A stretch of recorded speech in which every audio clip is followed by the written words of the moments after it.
থাক বৌমা, চুল বাঁধনের দরকার নাই। আমাগো দিদির পাখিরে খোলা চুলেই মাশাআল্লাহ পরীর মতো লাগতেছে। বেশি ফ্যাশন করলে নাচ জামাই যদি আজকে আবার আইতে না দেয়। বুড়ির কথা শুনে তিতির দুষ্টুমি করে বলে উঠল, রেখে দিতে চাই বললেই কি হলো নাকি? আমাকে রেখে দিতে চাইলে তোমাকে ধরিয়ে দিয়ে আসবো। তোমার মতো একগ্রীব সুন্দরীকে পেলে আমার দিকে থোড়াই তাকাবে তোমার নাচ জামাই? খানিকক্ষণ এর মুখ চাচাই করে সমন্বয়ে হেসে উঠল সদাগর বাড়ির তিন রমণী। তাদের হাস্যর জলে গুমট ঘরে ধূসর বেলাটাও রঙিন হলো। দীর্ঘশ্বাসগুলো পায়রার ন্যায় উড়ে গেল নীলাম্বরে।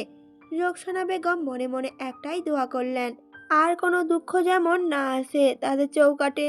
জ্যৈষ্ঠের দুপুরটা থমকে আছে। মেঘপালের ন্যায় কালো মেঘটা ছেয়ে আছে পশ্চিমা আকাশ। যে কোনো মুহূর্তে ধরণীটি ভিজিয়ে দেবে। দুহাতে মুঠোর উপর কপাল ঠেকিয়ে বসে অপেক্ষায় যেন বসে আছে টুবাই। মিষ্টিকে মুখ ফুটে ভালোবাসার কথা বলতে না পেরে বেচারা গুমড়ে মরছে ভিতর ভিতর। তার উপর আজকে মেয়েটা মনে হয় তৈয়বের সাথে কাপল ড্যান্স করবে বলেই বসে আছে। পুতুলের মতো করে সেজেছে শুধু তৈয়বের জন্য। সেই মেয়েকে কেন যে টুবাই শুধু শুধু একতরফা ভালোবাসতে গিয়েছিল কে জানে। অমনি পাশে এসে ধপ করে বসে বলল তৈয়ব। কাঁধে হাতটা রাখতেই গোল ফ্রেমের চশমা আড়ালে থাকা নরম মুখটা হকচকালো। ঘাড় ফিরিয়ে তাকিয়ে তৈয়বকে দেখেই পোড়া দীর্ঘশ্বাস বেরিয়ে এলো বুক চিরে। মিহিসরে বলল, তৈয়ব ভাই তুমি? তৈয়ব সাথে হাতে কপাল কুঁচকে বলে উঠল, আমি? কি হ্যাঁ? সবাই স্টেজে কত হই হুল্লোড় করছে আর তুই এখানে চুপচাপ বসে আছিস। আচ্ছা জিল্লুটা একটু ওই রকমই, ওর কথা এত ধরলে হবে? টুবাই সাথে সাথে বলে উঠল, আরে না না, আমি জিল্লুর কথাই কিছুই মনে করিনি। ওই দিকটা এত মানুষ তাই একটু হাওয়া খেতে এদিকে এলাম। তুমি বলো তুমি এখানে কি করছো? মিষ্টির সাথে কাপল ড্যান্স করবে না? তৈয়ব অবিশ্বাসের সাথে তাকিয়ে বলল, পাগল, আমি নাচবো ওইটুকু পুচকি মেয়ের সাথে? এমনিতেও তো সারাক্ষণ লেজে লেজে ঘোরে, তার উপর লাই দিলেই মাথায় উঠে পড়বে। আমি ওসব নাচ ফাঁচের মধ্যে নেই রে বাবা। বলে দিয়েছি আমার শরীর অসুস্থ, আমি না উঠতে পারবো না নাচতে পারবো। টুবাই তখন বলে উঠল, তুমি মিষ্টিকে না করে দিয়েছো? তৈয়ব বলে উঠল, তা নয়তো কি, ওর সাথে নাচ করব? আমার কি সে বয়স আছে? টুবাই তখন বলে উঠল, ওর মন খারাপ করলে? তৈয়ব বলে উঠল, করলে করবে। তৈয়বের মিষ্টির প্রতি এমন গাছড়া হাব ভাবে মনে মনে রুষ্ট হলো টুবাই। মেয়েটা নির্ঘাত মন খারাপ করে কোথাও বসে আছে ভেবেই উঠে দাঁড়ালো সে। তৈয়ব তখন জিজ্ঞেস করে উঠল, কি রে আবার কোথায় যাচ্ছিস তুই? টুবাই ভনিতাহীন জবাব দিল, মিষ্টির কাছে। তৈয়ব সাথে সাথে থমকালো, কিন্তু প্রতি উত্তরে কিছু বলবে তার আগেই এক ঝাঁক কিশোরীর ভিড়ে আটকে গেল ওরা। চারপাশে এত মেয়ে দেখে হতভম্ব টুবাই। জিল্লুও হাঁসফাঁস করতে করতে ঘরে ঢুকে পড়েছে ভিড়ের মধ্যে। তাকে দেখেই টুবাই জিজ্ঞেস করলো, জিল্লু তুই তো বাইরে ছিলি, এর মধ্যে আবার ঢুকে গেলি কেন? জিল্লু হাঁসফাঁস করতে করতে বলে উঠল, রমণীরা আমায় ডাকলে আমি না এসে পারি? প্রবাদে আছে না, যেথায় রমণী সেথায় জিল্লু। এমন কোনো প্রবাদ আছে বলে টুবাই কসমিক কালেও শুনেনি মনে হয়।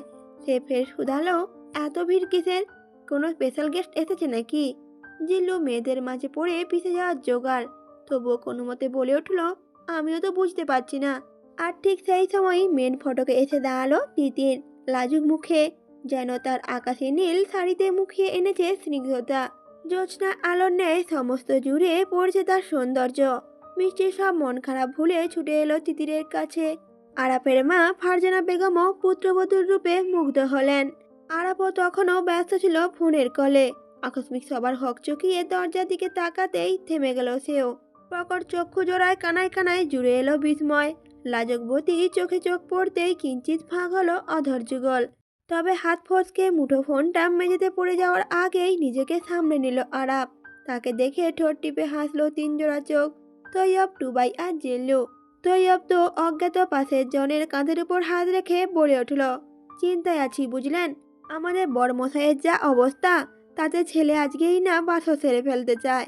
আহনাফ চৌধুরী তখন বলে উঠল পাশ থেকে, কাকে কি বলছো ভেবে দেখেছো? আমি আরাপের বাবা। কতটা কর্ণকুহরে পৌঁছতে বিদ্যুতের ন্যায় পাশ ফিরে চাইল তৈয়ব। আহনাফ চৌধুরী রাগে লাল হয়ে দাঁড়িয়ে আছে দেখেই আক্কেল গুরুম দশা হলো তৈয়বের। এসব বলার আর মানুষ পেল না সে। আমতা আমতা করে কোনো মতে পাশ কাটিয়ে সেখান থেকে সরে গেলেও বুকের ধরপড়টা যেন কমলো না তৈয়বের। বুকে হাত দিয়ে থম মেরে দাঁড়িয়ে রইল মিনিট খানেক। বিড়বিড় করে বলে উঠল, এ বাড়ি ছাড়া সবখানেই বিপদ। আজ চৌধুরী বাড়ি আলিশান বসার ঘরে আজ পা ফেলবার জায়গা নেই। পুরনো বাতাস ছাপিয়ে আজ গানের ছন্দে ছন্দে রয়েছে বিয়ের গুঞ্জন। ছেলে বুড়ো থেকে শুরু করে মহিলা মহল সমান তালে জোর বেঁধে নেমেছে আনন্দ অনুষ্ঠানে। সেসবের এক ফাঁকে মিষ্টি তিতিরকে এনে বসালো মেহেন্দি লাগিয়ে দেওয়ার মেয়েটির সামনে। ছিমছাম গরনের মেয়েটা বেশ নিবিষ্ট বসে মেহেন্দি সূক্ষ্ম কারুকাজ তুলল তিতিরের লাজুক হাতে। এক পাকে মাথা তুলে মিষ্টিকে জিজ্ঞেস করে উঠল, নামটা কি এখানে লিখবো? মিষ্টি ভ্রু নামিয়ে তাকালো তিতিরের হাতের দিকে। পরপর দুষ্টুমি স্বরে বলে উঠল, ওখানেই লিখে দাও, তবে গোটা গোটা করে লিখো না, আবার ডিজাইনের মধ্যে একটু লুকিয়ে দিও, কেমন? ভাইয়া না হয় একটু কষ্ট করে খুঁজে নেবে নিজের নামটা। তৈয়ব ডান্স পারফরমেন্সে চিরকুট লিখছিল।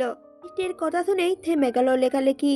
তিতিরের পিছন থেকে ঝুঁকে এসে বলে উঠল, কাভি নেই, ভাবির হাতে আরাপের নাম গোটা গোটা করেই লেখা থাকবে। শুধু শুধু এসব খোঁজাখুঁজি করতে যাবে কোন দুঃখে আমার বন্ধু? এতে সময় নষ্ট হবে না? তোর মাথায় ওইসব উল্টাপাল্টা বুদ্ধি আসে কোথা থেকে? তৈয়বে হুটহাট কথায় আক্রমণে হকচকিয়ে তার দিকে তাকালো মিষ্টি। পছন্দ মানুষের মুখে এই কথা শুনেই বেশ ক্ষুব্ধ হলো। তবুও রয়ে শুয়ে জানালো, সারা জীবনের জন্য আমার ভাবিকে পাবে, অথচ 5 মিনিট একটু কষ্ট করে নিজের নামটা খুঁজে বের করতে পারবে না তার হাতে? নাকি ধরে নেব তোমার মতো সব ছেলেরাই এমন অলস প্রকৃতির? তৈয়ব সাথে হাতে ভ্যাপাচাকা খেয়ে গেল মিষ্টির এমন কথা শুনে। তৈয়বকে এমন ভ্রুতগস্তের ন্যায় দাঁড়িয়ে থাকতে দেখে ঠোঁট টিপল মিষ্টি। মেহেন্দি লাগিয়ে দেয়া মেয়েটাও বুঝে নিল কার কথা শুনতে হবে। পরপর বড্ড নিখুঁতভাবে তিতিরের হাতে তোলা ডিজাইনের মাঝে লুকিয়ে লিখে দিল তার ব্যক্তিগত পুরুষটার নামটি। অমনি তিতিরে লাজুক মুখখানা নেমে এলো লালচে আভা। সদ্য ফোটা শালুকের ন্যায় নুয়ে পড়ল তার চাউনি। কোমল ঠোঁট জোড়াও দুপাশে সরে এলো তিতিরের। চোরা চোখে মেয়েটা একবার তাকালো স্টেজের ওখানটায়, যদি একটু দেখা মিলে আরাপের। আরাপের টিকিও যেন নেই তার আশেপাশে। মিটি মিটি হাসিটাও অমনি কর্পূরের ন্যায় মিলিয়ে গেল তিতিরের।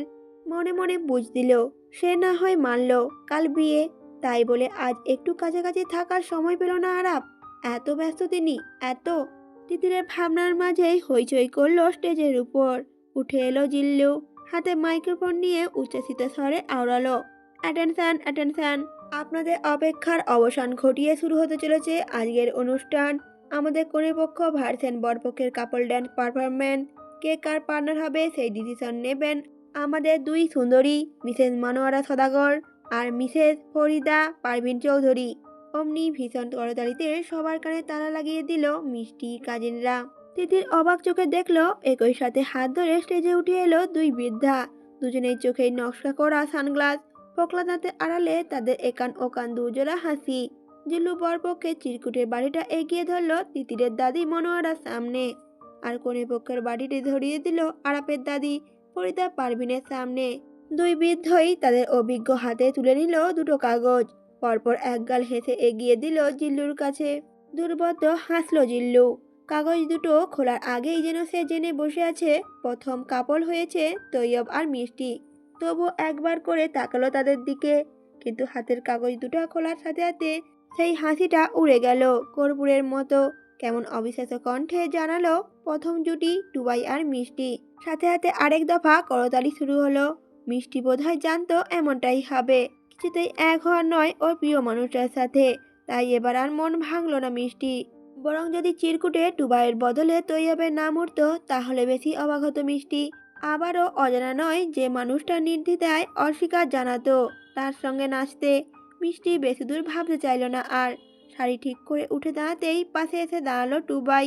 চশমার আড়ালে বড় নির্লিপ্ত দেখালো তার মুখখানা। তখন মিষ্টির দিকে মাথাটা হেলিয়ে গলা নামিয়ে শুধালো, আর ইউ রেডি পার্টনার?